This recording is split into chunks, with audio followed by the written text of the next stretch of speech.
Good morning, Willowbrook. Justin Bedingfield here, and today we are in Acts chapter 26. Believe it or not, we're almost done with Acts. We find here Paul before another very powerful Roman leader, King Herod Agrippa II. We've seen him before Festus and now Felix and King Agrippa. And it's just a remarkable thing that happens right here. Paul is unashamed of who he is. He preaches the gospel, makes a personal plea right to King Agrippa.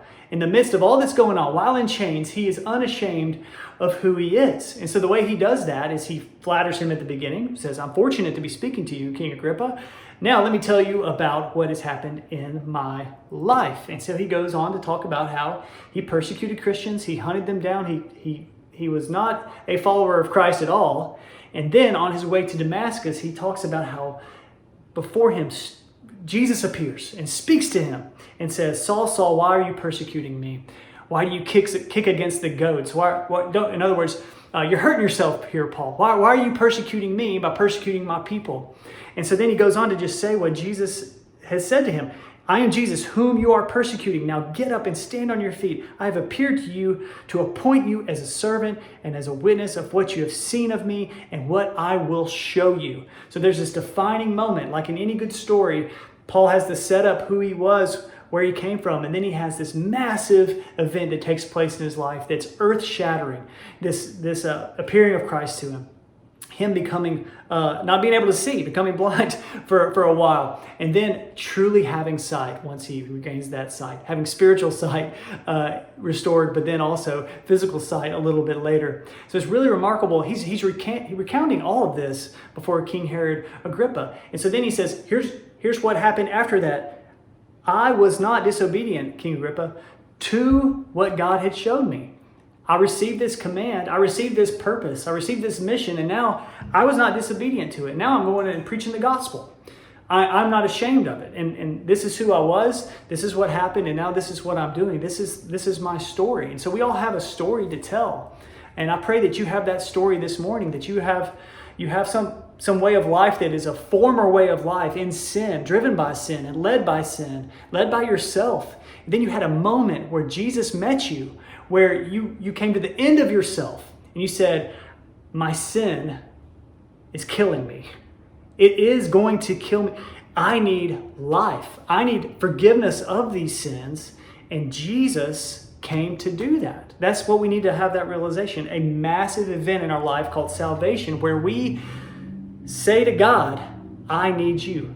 Forgive me of my sins." That's a massive thing that happens in the life of a Christian. That's the most important thing that could ever happen in your life, is to realize you're a sinner. Realize you need Jesus and his sacrificial death on the cross